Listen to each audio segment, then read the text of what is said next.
Good evening. I'm Janet Gornick, Director of the Stone Center on Socioeconomic Inequality. Our center is co-host of this evening's event in partnership with the Leon Levy Center for Biography and the Graduate Center's Office of Public Programs. It's my great pleasure to welcome you all this evening. Welcome to the in-person audience here in the Alabash Recital Hall, and welcome to the audience online. This evening's event is one of many public lectures, panels, and conversations offered here at the Graduate Center of the City University of New York throughout each year. At the Graduate Center, we're proud of our history of applying research and scholarship to address societal challenges, and tonight's conversation fits with that tradition. This evening, our attention will be focused on a remarkable and highly praised book titled The Price of Peace, Money, Democracy, and the Life of John Maynard Keynes. The author of the book, Zachary Carter, is with us this evening, and starting in a few minutes, he'll be joined in conversation with Paul Krugman.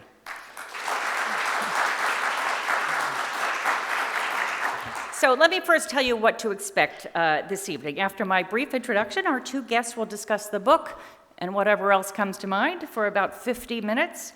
While they are conversing, audience members will have the opportunity to write questions on index cards that have been handed out, and the public program staff will collect those cards at about 7:10. They'll be sorted and handed to Professor Krugman. So let me make a quick plea to those of you who submit questions. Please make them relatively brief and print as clearly as possible. In our experience, many excellent questions fall by the wayside because the moderator can't decipher the handwriting. Starting at about 7:30, our guests will address your questions, and we'll close at 7:45. And last but not least, following the event, Zachary Carter will sign books in the lobby. I'm going to spend only a few minutes telling you about the book because you're going to hear about it momentarily. The heart of the book is, of course, an account of the extraordinary life of John Maynard Keynes. The book opens in 1914 as England is spiraling toward financial crisis, a foundational episode for the young Keynes. Carter writes this about the British Treasury's response to the crisis. The emergency maneuver that would eventually carry the weightiest consequences was a seemingly random personnel decision, enlisting an unrenowned 31-year-old academic to fight the panic. From there, Carter takes his readers through a spellbinding intellectual, political, and economic history of the subsequent 30 years, with Keynes, of course, as the central figure up until his death in 1946. Carter then offers his own eulogy of sorts, in which he writes, "Few lives have ever been lived to the same vibrant, eclectic excess as Keynes lived his. He was a philosopher who rivaled Wittgenstein, a diplomat who became the financial hero of 2 world wars, a historian who uncovered peculiarities of great Enlightenment figures and ancient currencies, a journalist who enraged and inspired the public, the patron of a famed artistic movement. He was as vain, petty, short-sighted, and impolitic as he was generous, kind-hearted, and persuasive." The portrait of Keynes is itself a tour de force, but Carter doesn't stop there. The last third of the book takes us through Keynes's influence through the 7 decades following his death. Carter focuses on the United States, tracing Keynes's impact one way or another through a dozen American presidencies, a half-century of economic thought and policymaking, and consequential economic developments, including the rise of inequality. Readers have the opportunity to spend time with John Kenneth Galbraith. You'll be treated to nearly a second biography, as well as Paul Samuelson, Robert Solow, Milton Friedman, and more. If I may say so, the book is captivating from start to finish, and the writing is gorgeous. It's my pleasure to welcome Zachary Carter for his first time to the Graduate Center. He's currently a non-resident fellow at the Global Order and Institutions Program at the Carnegie Endowment for International Peace, and he's a columnist at Slate. Before that, he worked as a financial and political journalist, including spending 10 years as a senior reporter at HuffPost, where he covered the implementation of Dodd-Frank, political standoffs over trade policy, federal budgeting, and schisms within the Democratic Party. His work has also appeared in the New York Times, the Wall Street Journal, the Washington Post, the Atlantic, the New Republic, the Nation, the American Prospect, and more. He's currently at work on a biography of John Stuart Mill.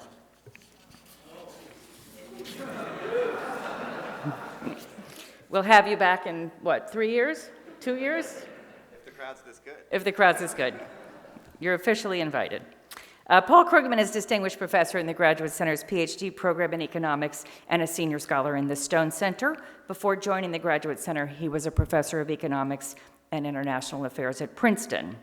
Professor Krugman's scholarship has been honored countless times, including in 2008 when he received the Nobel Memorial Prize in Economic Sciences for his work on international trade theory. He's the author of more than 200 articles and many books, most recently Arguing with Zombies, Economics, Politics, and the Fight for a Better Future. In addition to working with us here at the Graduate Center, he co-authors textbooks on micro and macroeconomics with Robin Wells, and of course, many of you know him best from his 25 years writing op-ed columns for the New York Times. Just this year, he transitioned away from the Times and away from X, but he surely hasn't left the world of public engagement. You can now find him on Substack, where he's writing up a storm, and on Blue Sky. So welcome to our two guests, and Paul, I turn the evening over to you.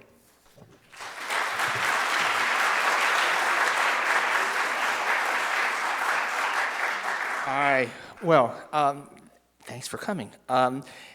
This book was a real wild ride, especially, I've been trained as a boring economist and tend to think that Keynes is the guy who said that fiscal policy can be used to increase aggregate demand. And there's a little bit more to his story than that. The introduction begins, actually begins with Keynes falling in love. But after that, it takes us to Genoa, where there was a monetary conference in 1920, and where he was writing a series of articles for the Manchester Guardian that became one of his great books. And it gives, right there, you give us a view that I really hadn't thought about of how Keynes saw his own role. Anyway, why don't you talk about Keynes and Genoa, and let's talk about what's going on there. So Genoa is one of these, there are several councils that happen between the two world wars where different European leaders, sometimes with some sort of American presence or unofficial American presence, are trying to work out what to do about the way the economy's changed as a result of World War I. The enormous reparations duties that have been imposed on Germany, the tremendous war debts that are owed to the United States and to a lesser extent to Great Britain. And basically everybody thinks this whole thing is a big mess, and there need to be something needs to happen to help coordinate economic activity and particularly allow trade to function as smoothly as it had prior to the war. And so everyone's trying to sort of recreate the political conditions that can allow a free trading economy to do its thing. And everybody thinks that free trading is responsible largely for the significant increase in the standard of living that's happened in Europe and the United States over the previous 50 years. None of these conferences ever go well. I mean, that's why we have the Great Depression. So I don't want to spoil the whole thing, but a lot of bad stuff happens after the conference in Genoa in 1922, most notably the Second World War. But Keynes is showing up sort of as a journalist to cover what's happening because he's been thrown out of officialdom as a result of his first big book, which was The Economic Consequences of the Peace. It's a scathing indictment of, in some ways unfair indictment of the Treaty of Versailles that totally changes the international perception of the legitimacy of the treaty that ended World War I. And so nobody wants to have them, no politician wants to have this guy in his inner circle because he's just dumped on everybody.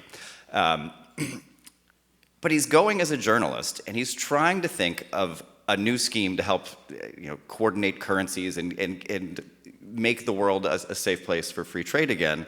And he kind of accidentally comes up with monetarism while he's doing it, which is an entire economic doctrine saying that essentially the quantity of money is what dictates prices in the global economy, and we ought to manage the quantity of money in such a way not just to make sure that trade between countries is balanced, but to make sure that you actually have a functional employment situation. And that's new. It's a new way of managing the gold standard. So what struck me in your description was that he was not just, in the end, even economic stabilization or even free trade wasn't what he was about. That it was about civilized values against militarism, and that the problem, as he saw it then, and continued, I guess, all through his life to see it, was that all these people, all these statesmen who still thought in archaic terms, still thought that power came from conquest of territory, that national strength was to be measured in terms of what you owed, that the world was a kind of a zero-sum place where you needed to extract from other countries. That's just a much larger vision, and I have to say, the idea that was the conflict would have seemed to me very archaic a few years ago, not so much now. That is really kind of his whole thing was that, as you say, the price of peace. It was always about, his aim was always larger than just economic stabilization. He's kind of battling against European medievalism. And your point about territory, I mean, the idea that national glory comes from conquest. He doesn't believe that. He thinks liberalism, and here I mean like capital L, like Liberal Party in the UK, liberalism, is about this bringing together of people of different backgrounds and ideas. I mean, it's a very European and Eurocentric ideal, but he's friends with all of these artists, and they love to go to Paris and hang out with Picasso, and they love reading Tolstoy, and they can just see art and letters and stuff bringing the world closer together and making it a more beautiful place. And he's totally enraptured in this idea of a kind of internationalist, sort of elite, but also middle class artistic community that he wants to build. We might say nowadays a globalist. Yeah, and, very much so. And as he ages, I mean, he wants to democratize access to that culture. But particularly in the 1920s, he's just trying to keep what he thought was good about the pre-war order alive. And he's very worried particularly about authoritarian imperialism rising again, with good reason, it turned out. Okay, let's back up a bit, because it really starts, I mean, Keynes starts, he's 31, and somehow or other he ends up basically running Britain's war finances during the World War I. Tell us about that, how that happened, and he always wanted to work for the Treasury Department. In the British Civil Service, the Treasury is just a very prestigious, elite place. He couldn't quite get in after he got his degree in math, not in economics. So for anybody who doesn't have a degree in economics, it's okay. You can be just like John Maynard Keynes. But he's working in the India office, so that's like one step down. Very much, a British imperial manager thinking about how to operate the financial relationship between the UK and India. So he has a foot in British government, but he's not a big deal. He doesn't have a graduate degree, but he has some friends who he meets through that process, and they say, this guy Keynes is really sharp. We should get him to come up because there's a financial crisis at the outset of World War I. It's a huge financial crisis. It's probably the biggest one the world has ever seen, maybe bigger than 2008. It's just, they figure out what to do about it, and they have a war afterwards, so people don't talk about it the same way they do the 2008 crash. And he gets invited up to take part in the conference about what to do about these crashing stock markets around the world at the onset of the war. And that ends up being his avenue into the British government for the duration of the war. And he's 31 years old. He very quickly becomes the head of British war finance, which is a very, very big job, especially in the era of the gold standard during the conflict. Just a random observation I had. This is his career arc in a lot of ways is the inverse of what a modern economist is expected to do.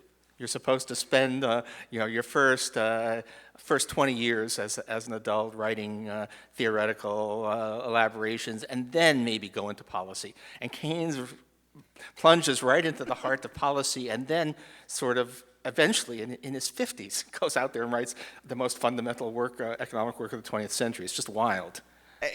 To some extent, he's part of the generation that's defining the economist as we know it today. I mean, they call it political economy at the time, which is a term downstream from political arithmetic from Isaac Newton's day. And data's not super great at the turn of the 19th, 20th century. So a lot of the stuff that's happening in economics is sort of reasoning from a set of principles. It's very deductive, not necessarily ultra empirical. So it is a place where if you're very smart and you can make good arguments and you have a charismatic presence as an orator, you can make an impact very quickly. And he was an enormously competent and confident person. He's also 6'7", which I don't think hurt him. I think he shows up at these places and he's just towering over everybody, and they're like, don't hurt us, you crazy giant.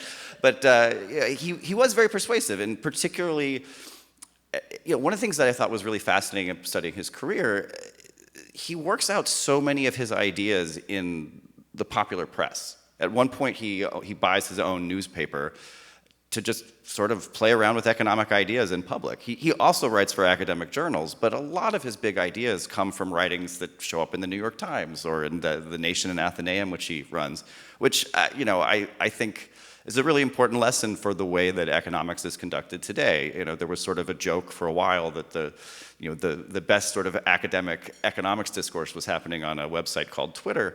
I don't think that's true anymore, but it's not totally unusual for people to be playing with ideas in public. And I think there's a sort of sense that we didn't have it all figured out from the era of Keynes that made it okay to try new things and experiment with new ideas, which I think is really important for the humanities in general, but particularly for economics, because the models always work until they don't, and you never know what's going to happen when it's going to stop working. There's he was reporting for the Manchester Guardian when he was in Genoa, and the essays that he wrote becomes the tract on monetary reform, which is, certain people think that that's better than the general theory, but it's just, but the idea that he was writing that stuff for the Manchester Guardian is kind of stunning. The idea, it's not one of his more accessible works either. I mean, so the stuff that he's putting in the newspaper, I don't know how how widely it was read. But it's remarkable. He just put this 20-page essay on the nature of currency right there in the newspaper. By the way, side question: what was it with his titles of his books? Can you? I mean, in the modern world, if you're trying to reach, no matter how abstract you are, if you're trying to reach the world, you title your book something like "The World is Flat" or something. And he has one that's actually a very engaging. I mean, there's a fair bit of technical stuff in it, but it's also very engaging. It's full of polemics and all this stuff. And he calls it a tract on monetary reform. He did that with his magnum opus, too, but that was meant to be inaccessible. I'm not sure this was. Yeah, I mean, he also did it with the economic consequences of the peace. I mean, what the hell kind of title is that? And I don't think he expected that to be a big international sensation. I mean, that book sold hundreds of thousands of copies at a time when books didn't sell hundreds of thousands of copies. And the title just makes it sound like the biggest snooze fest in the world. But of all of his works, I mean, it's just, because he is embedded in this Bloomsbury artistic set, he's around incredible writers all the time. And the portraits he has in the economic consequences of the peace, the biographical sketches of Clemenceau, Woodrow Wilson, are just incredible. I mean, the writing is really beautiful. And that's one of the hacks for this book. So if any of you are thinking about writing biographies, if you write about people who write well, a lot of the work is done for you. You can just quote them if you get stuck. Economic consequences of peace. It's economists, have read snippets of the general theory, mostly read interpretations of it, and then the general theory of employment and interest and money is his magnum opus, which again, not the most inviting title in the world, and at least aware that he wrote the economic consequences of the peace. But tell us about that book, why it had such an impact, and I think in some ways I realized after reading your book that it probably had a very profound impact on the post-war order. But I think it did, and it's from a contemporary perspective, you can dispute the underlying economic analysis in it. I think his basic case that the war debts are too high and the reparations duties are too high is basically right, but that's not by any means like an undisputed consensus. For people who don't know, I mean, after World War I, the victorious powers demanded that the defeated powers pay. Yeah, and Keynes was arguing that it was terrible. It was a Carthaginian peace, as in sowing the soil with salt. And Anyway. Yeah, and you know, a lot of his analysis in the book, I mean, it's almost it's more a work of, I think, political theory and sort of public psychology than it is a work of financial analysis. His ultimate argument is that nobody's going to put up with this stuff. They've just had a horrible war. Everybody in Europe is completely depleted. And if you tell them all, now we've got to raise your taxes to a zillion% to pay back the Americans for funding the war, or to pay the British for defeating us if you're Germany, this is going to lead to the people who the economic system will not support this, and you will have a revolution. And he's a very great admirer of Edmund Burke, which was, for me at least, a surprise as I went through his work. I sort of associated Keynes with Paul Krugman, and I don't associate Paul Krugman with Edmund Burke particularly. I don't know if that's accurate or inaccurate, but he's obsessed with the idea of stability, and he's deeply afraid that revolution would threaten his little paradise of art and letters that he lives in. But he does have a very deep sense of social justice, and I think he just thinks the peace at some level is unfair. Like, the war was basically a huge mistake, and to blame it all on Germany is He works for the British government. He tries to defeat Germany. He's very much a British patriot. But he thinks this is basically a raw deal. And he's very angry with the Americans. He's like, we fought this war, we're totally depleted, and now you're just gonna take all of our trade, basically, because in exchange for your help. And I think the way the interwar years play out, I mean, to some extent, the Great Depression, to a very large extent, is just the result of Europe and the United States being unable to resolve this problem over the course of 15 years. Yeah, what struck me, and somehow I'd never thought of before, is that in a way, what happened after World War II, where the United States played this, previously unprecedented role. But first, where you have all of, you talk about, there were all these monetary conferences in the interwar period, all of which were disastrous failures. And then 1944, Bretton Woods, which is most notably not a failure, right? And Keynes is there, and is all about let's not make the mistakes we did the first time. Yeah, let's cooperate. Well, and then I had never really thought of the Marshall Plan as being fundamentally Keynesian. But if we think of Keynes not as the prophet of increasing aggregate demand, but as the prophet of creating a world that's safe for art. Yeah. So yeah, I mean that was that's kind of revelatory to me anyway. I mean, think about all film noir. That whole genre of cinema has that name because the United States sent so many movies to France after the war. So there is this sense that because we had a somewhat Keynesian end to World War II, at least between the United States and Europe and the members of the sort of Bretton Woods community, there was this flowering of art and ideas across international lines. There are alliances that still exist today. I mean, my entire life, Europe has been a relatively stable place. That is not the global history of that continent. And we're now seeing what can happen if you just decide to take that for granted or try to throw bombs into it. I think listening to Keynes at the end of World War II was responsible for those elements of the 20th century order that are worth defending today. Wow. Yeah. Do we know? Well, we know that Keynes was at Bretton Woods, and he didn't make it through to the Marshall Plan, but he was there. I mean, he probably died a couple of years sooner than he might have if he hadn't been so insistent on actually trying to save the world up to literally his last ounce of strength. And he didn't believe, he just didn't believe in his own frailty. I mean, his self-confidence was just incredible, and you can see him just decaying in the photos from the 1940s, and he just blew it all off. I mean, he has a heart attack in 1937 that almost destroys him, and he has another one at Bretton Woods, and he's just like, yeah, whatever. And to get back, let's get back in the pit and get some World Bank stuff going.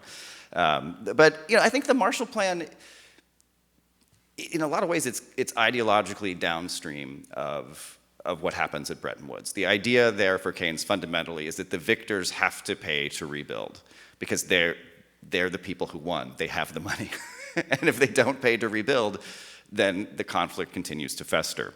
And so at Bretton Woods, he's thinking that the World Bank and maybe the International Monetary Fund a little bit are going to be funding the reconstruction of Europe. And there's a little bit. It's very, very early. I think it's a little into France. But the Marshall Plan, the United States is basically persuaded and says, okay, let's do this. And the result of that is something that Keynes was not terribly enthusiastic about, which was American economic and political hegemony.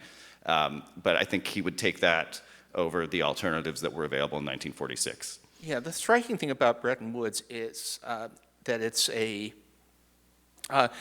is, again, sort of things I didn't fully appreciate, but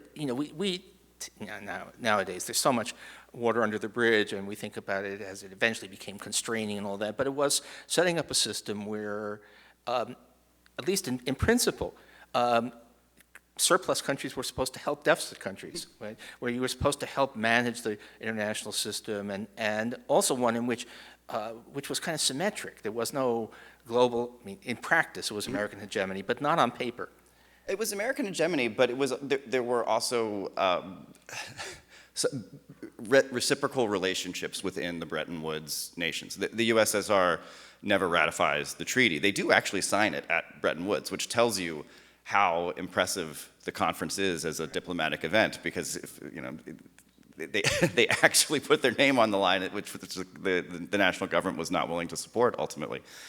So I think Keynes's idea is that Bretton Woods is going to provide the economic foundations for world peace. I mean, he's extremely ambitious about what he thinks can be achieved with wise economic policy.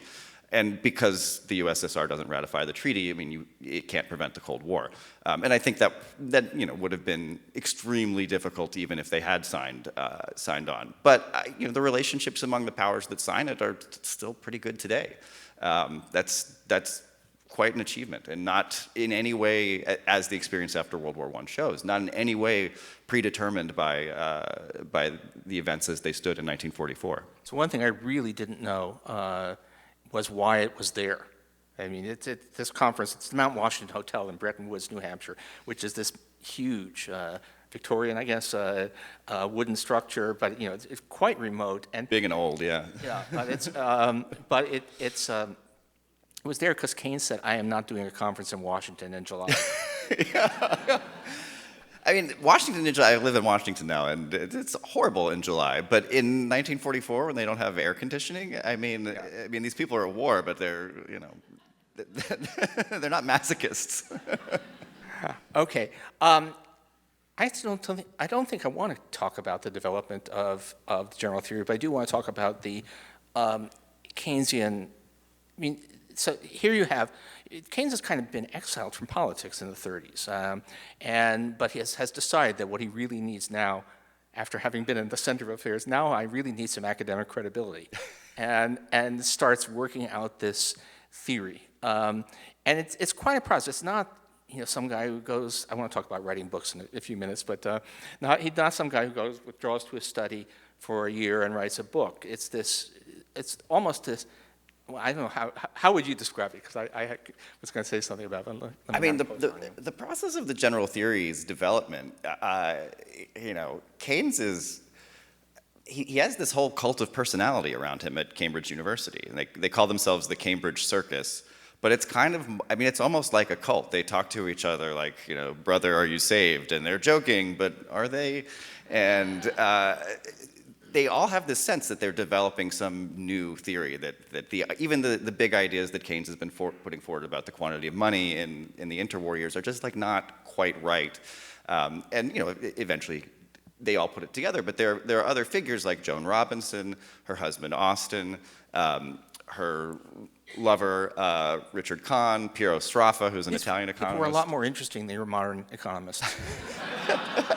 Well, they're kind of like, to study economics in the 1930s was basically to announce that you were a radical in some way or another, and particularly at Cambridge. And Keynes is like the radical who worked at Treasury. So he's your, if you want to be a radical and also have a job and a nice living, like Keynes is a good guy to work for.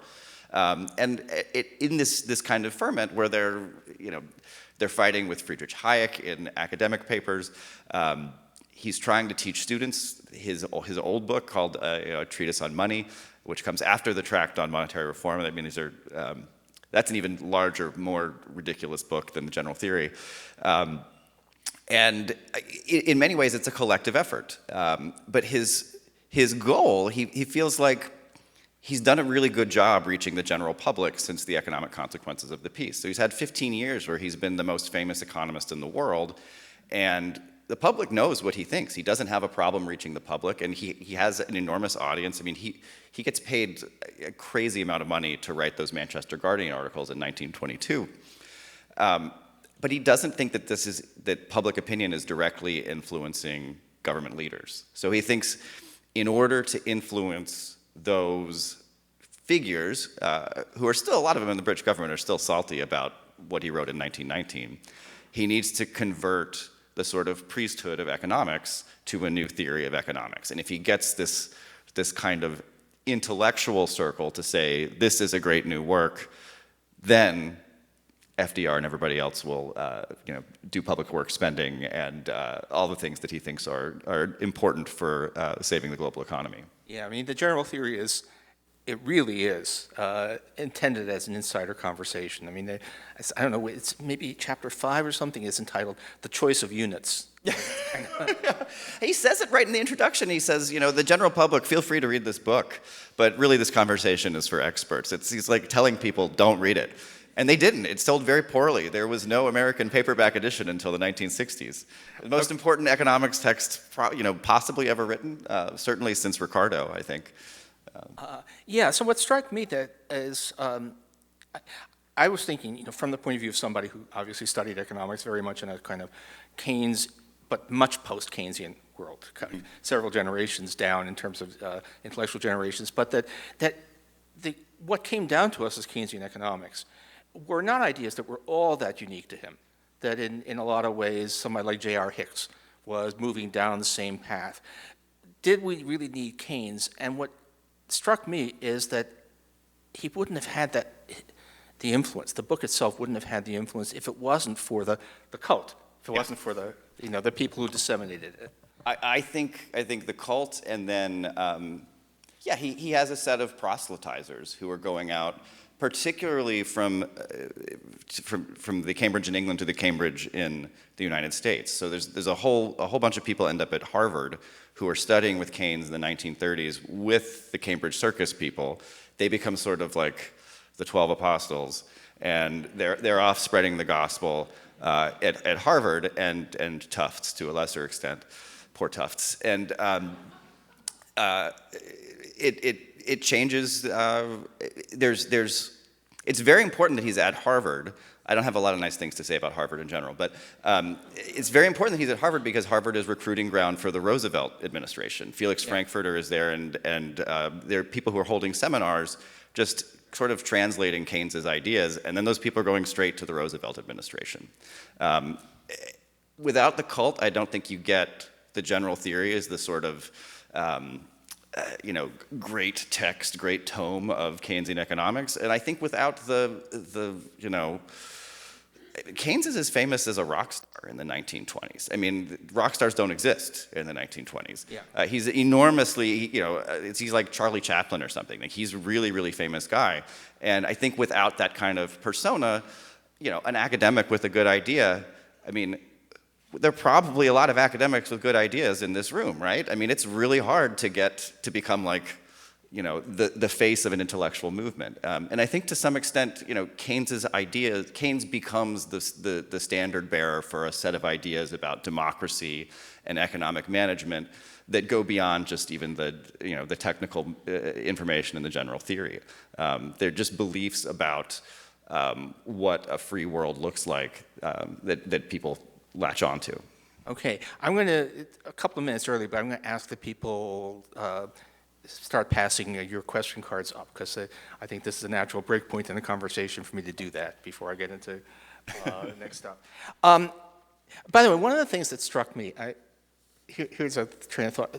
The way that Keynes ended up at His Majesty's Treasury, and then also this kind of Cambridge apostles thing. I was thinking for a while there, what a small world it was. You know, these limited, everybody knew everybody else. I mean, in some ways, the sort of elitism and the snobbishness of the British upper classes worked as a way of actually helping radical ideas. In a way, I mean, I think it emboldens confidence in that, particularly in that generation of people, because you can go out and say something totally preposterous, and, you know, at the end of the day, you'll still be an aristocrat, right? Like, you can't fall out. Whereas I think when we think of class today, in the United States at least, especially at the present moment, everybody feels precarious. Wherever you are in the social hierarchy, it feels like it could all go away tomorrow, or maybe I just too anxious, but that's the way it seems to me. And I think, you know, this little world, both Bloomsbury, the art world that he's in, and then Cambridge itself, there is sort of this safety net. Well, you're a Cambridge man now, and we're not going to let you dishonor us. But, you know, we'll make sure you're supported. And they like to argue. I mean, there is an orthodoxy in economics, but particularly in the British tradition, just the structure of debate in the departments is very rich. There isn't as much a sense that, like, you can't challenge ideas. It's okay to disagree, which I think, you know, I don't want to overstate things today, but as economics has become formalized, I think the professional cost for challenging existing ideas has gone up. I'm not sure I'd agree on that. Yeah? In some ways, in some ways we almost have novelty for its own sake, because that's, you know, restating things that everybody knows is not going to get you tenure. And we also have this.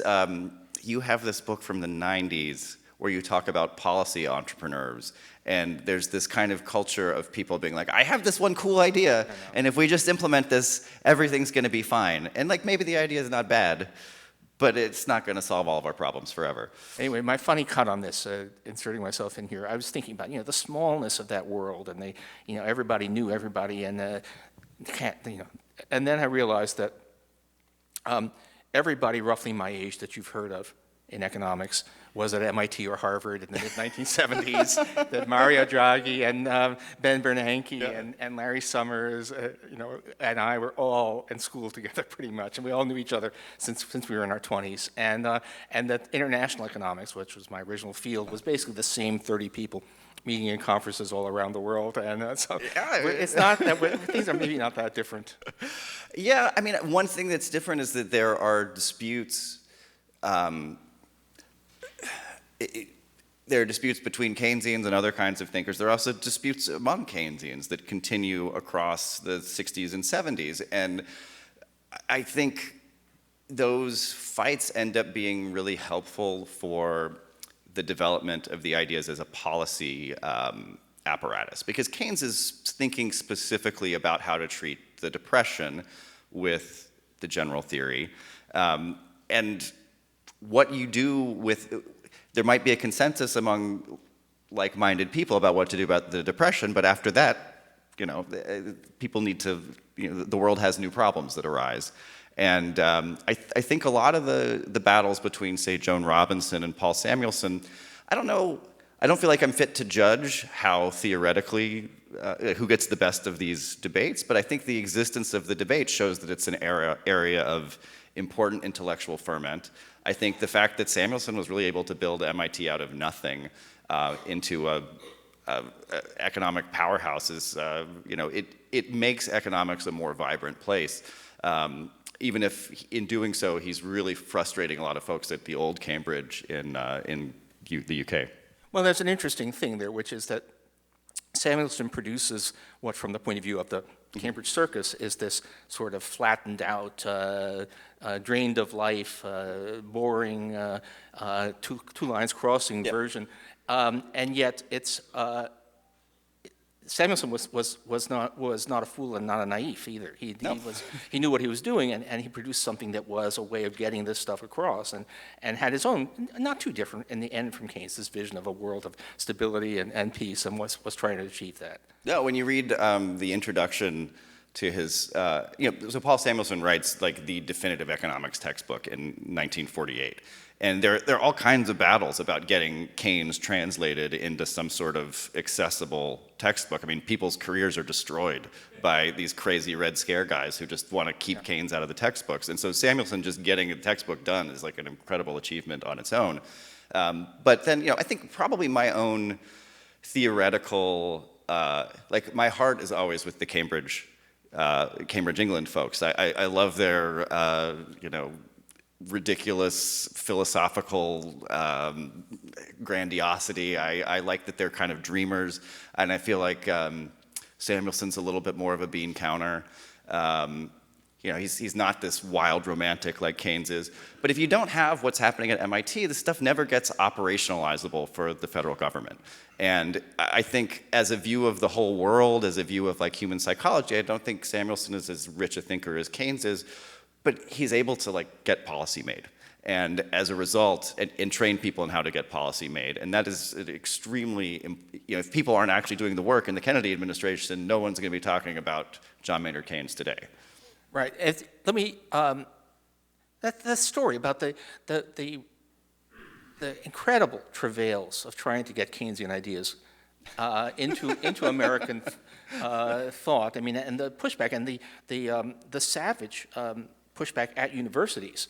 Talk about that. Yeah. So there's a guy named Laurie Tarshis who, at least I hadn't heard of before I started working on this book, and he's one of the people who went to Cambridge in the early 1930s before the general theory was written. And he writes a book called Elements of Economics. It's a very nice textbook. It's hard to find, but it's a totally inoffensive textbook. And a bunch of McCarthyists get all worked up about it because they think that it's some of the reviews are like, these are, Odin is coming and it's a rejection of Christianity and all of this wild stuff. They do a letter writing campaign where they organize all of these sort of like the John Birch Society types write to different universities saying, please don't carry this textbook. It's offensive for our children. It's turning them into bloodthirsty communists, and it works. I mean, no one's ever had a pressure campaign like this at a university before. A lot before. of university trustees, the financial interests, there were contracts for, they'd already assigned and ordered Tarshis's book, and they were canceled. Yeah, I mean, and so I mean, poor Tarshis. He ends up becoming like an important Canadian financial treasury type official. I can't remember his actual title, but he has a real career after this. But he's like, cool, I've sold 10,000 textbooks, and then like 8,000 of them are returned. So it doesn't happen. And so Samuelson is pretty careful when he writes his book. I mean, he's not, I think he's true to his ideas and stuff, but he is trying to avoid this sort of sensorial culture that's out there after the war to make sure that the book can actually get there. And, the university is it's a dangerous place for a Keynesian in the 1940s and early 1950s. I mean, the University of Illinois basically fires their entire economics department for being too Keynesian, and the people they don't fire just quit and leave. That's one of the reasons why there's so many economists at MIT and Harvard who are Keynesian, is because they got kicked out of the University of Illinois. And they're places that would just, actually, the places that will contemplate these ideas are, they have to take a bit of a stand. I mean, William F. Buckley is one of the people who's going after Keynes on this. God and Man at Yale, about half of that book is about how evil Keynesian economics is. I think Buckley did develop into a more sophisticated thinker than he was in 1953, but he and Keynes were never going to see eye to eye on anything, and he was an openly enthusiastic McCarthyist at this point in his career. And for a few years, it's successful. It's just not successful in the Democratic Party that's setting economic policy. Yeah, and and it was really, the Samuelson book was still, I actually don't know how Paul managed to slide under the radar there, but then, by the time I think that people realized what he had done, it was too late. Yeah, well, and I think they kind of exhausted their energy on the first one, and the university trustees got a little wise. I mean, okay, so if these guys are going to write us letters every single time we try to teach anything, we can't cancel all of these books. But I think there are clearly important lessons there today with the way universities are being intimidated by the Trump administration. Academic freedom is something you have to fight for. It doesn't just happen. It doesn't fall out of the sky. It's something people make active decisions to defend. Okay, I want to, no, there's so much, and I do want to leave time for questions, but let's just talk for a second though, about writing books. How did you, this thing is an incredible piece of scholarship. So how did you actually go about doing this? Tell me that, Well, my wife put me up to it. Yeah. The short That's answer. always how it starts. My wife, Jillian Yang, you could tell that I was kind of tired of writing at HuffPost. And I worked for a trade publication as a banking reporter for a few years. Then I moved over to HuffPost because, especially in the early days, they were doing all this great stuff on the financial crisis and the bank bailouts. It was a really exciting place to be. But I'd been there for like 6 or 7 years, and there's only so many ways you can say, like, the financial crisis was a debacle.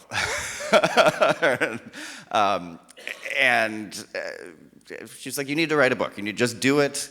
It'll make you happy. Just go for it. And nobody, like, most journalists hate writing books. It's like an agonizing process, and you can't, like, if you write a bad article, it's not a happy day, but it can be like a bad Tuesday. If you write a bad book that you spend years on, you can't just plead like, I had a headache. You kind of look, it's revealing. But she was working, after she talked me into it, I pressured her into writing a book. And so she was writing a book on the 1965 US immigration law. And it really helps, especially if you don't have kids, which we didn't at the time. It really helps to have a partner who is doing the exact same crazy thing, because we had to work evenings and weekends. We had day jobs. We'd spend all of our vacations going to like presidential libraries and archives, and it was a cool way to hang out with my wife. All right, and you were digging into primary source material, or just a? Yeah, I mean, my method usually was to start with something fairly accessible, and then like a broad history of a certain period or place, and then look through the bibliography and steal their sources. But with Keynes, there's those, Cambridge University's got like a 33 volume complete works set, which is misleading because it's not the complete works. It's almost the complete works, and you have to go to the archives at King's College for the rest. So I went through a lot of like World War I stuff at the archives at King's College. But especially for the later material on the kind of American Keynesian tradition, the Kennedy Library in Boston is really extraordinary. The Truman Library in Independence, Missouri is fantastic. And it was, I don't think I got much out of the LBJ library. We were down there in Texas for my wife's book. But these economists are amazing. I mean, if you think backbiting on Twitter and stuff is bad, and I do, I'm against all of it. It can be a nasty place. The letters that these economists would write each other in the 1960s, they're just incredible. And the passion and fury they have with each other over feeling slighted in a review or a funding grant or something is extra. Leon Kaiserling in particular, he's just. Sorry, who? Leon Kaiserling, right? Who's heard of this guy? He was the first Council of Economic Advisors chair, and this is a time when the CEA was like the Fed chair. It was like the guy who was the top economic advisor to the president. Now we don't remember him anymore, and he was just furious his whole life that he didn't get to be like thought of the way like Galbraith did, when Galbraith was at the Office of Price Administration during the war, and they sent him to India to be an ambassador. Like, he didn't really make a whole lot of policy, but he was this. He's like Keynes. He was very tall. Yeah, I know that was actually. I actually wanted to talk about Galbraith, but I think we won't have time for that. So, you talk a lot of the last part of the book is devoted to the kind of, I wouldn't say exactly demise of Keynesian economics, because obviously there's a lot of Keynesian thought, Keynesian influence out there, but how the kind of shying away, particularly from the sort of larger implications of the Keynesian position, What's your take on how that, I mean, we had this clear rightward turn in economic policy, and which is, I think, is a little bit more puzzling than but anyway, why do you think it happened? I mean, you talk about Nixon stagflation, but is there a bigger story there? I wrote this book 5 years ago, or it was published 5 years ago, and I think my mind changes on this subtly in ways that I'm not always aware of. So if I contradict myself in what I write in the book here, I apologize. I defer to myself. But I think stagflation is a big problem theoretically for Keynesian economics because Paul Samuelson notices this trend that inflation and unemployment tend to move in opposite directions at the same time. And so the thought is, if you want to get inflation to go down, you've got to raise unemployment. And if you want to get unemployment to go down, you've got to get a little more inflation. And there's this deliberate attempt to target a specific inflation rate and unemployment rate, which the Fed still does today. And the arrival of stagflation, where you have both unemployment and inflation rising at the same time, seems to discredit this trend. And I think it does discredit the trend, but that's what most economic models and rules are. They're things that work until they don't. And I'm not sure how much the intellectual defeat of that in the 70s matters for the broader regime. I think there's a sense that the Keynesians are sort of tapped out. This was a set of ideas that worked for a different generation. There's a new era, Carter, malaise, all of this. We need to try something else. But it's really interesting. I think it is very interesting that they don't try a new economic theory. They just kind of pick up the ideas from the pre-Keynesian ideas and try to do them again. Yeah. And I don't have a sophisticated reason for why that happens. I mean, I know that on the right there's all of this work being done to try to re-legitimize these ideas. There are donors working, think tanks are created. I mean, the modern think tank is largely the creation of conservative donors, and in that sense, that's like maybe the most productive thing conservatives have done in the 20th century is convince liberals to copy them on that. Sorry, I have a lot of respect for conservatives. I don't want to be just like dumping on them all the time. Keynes is a very conservative guy in a lot of important ways. But why it just becomes sort of like, it's like it's indulgent to be a Keynesian at some point. Like you're giving people, you hear the metaphors like sugar high for Keynesian operations instead of just part of the necessary management of an economy. And that language is still present in a lot of the discourse. I mean, CNBC is just like 24 hours a day dumping on Keynes, basically, until the financial system gets in trouble.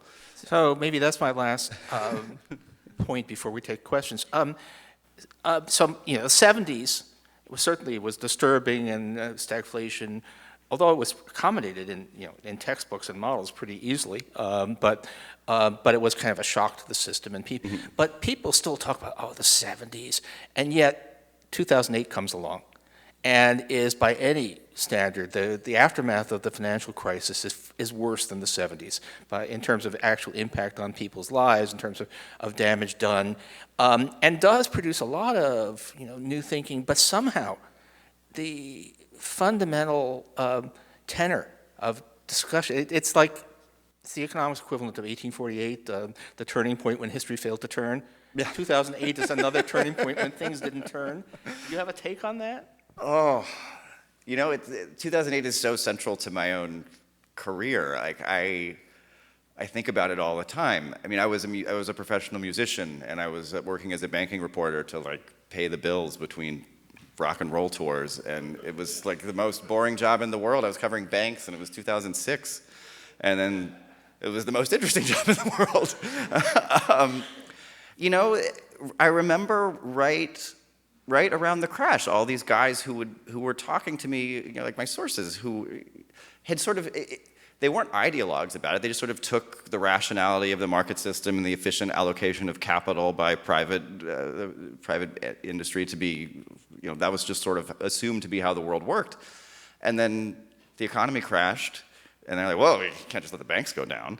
And I mean, I'm sympathetic to that point of view. I don't think we should have let the banks go down, but I also, think we could have done more for ordinary folks, and I'm not so sure all the bonuses had to be paid, to put it mildly. But there's a sense with Keynes that you're kind of opening Pandora's box. There's not a limiting principle on his vision for government activity. So in the 1960s and 1970s, Galbraith gets really upset about what he calls reactionary Keynesianism, which is tax cuts for the rich and defense spending, war spending. And you can use some of the techniques that Keynes is a British imperial manager. I mean, that's where he gets his view of the economy during World War I. He says that these people who say you can't manage an economy, it's not true. He watched it happen during the war. I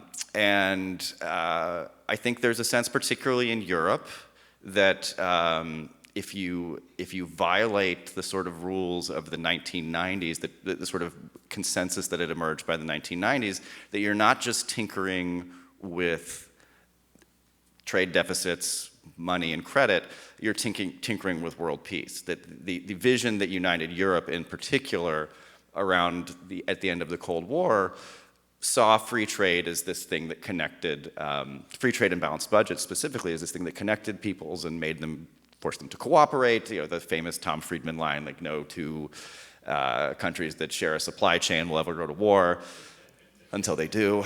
And there's something to be said for this. Keynes loves free trade for all of these big, grandiose international harmony reasons that are about art and peace.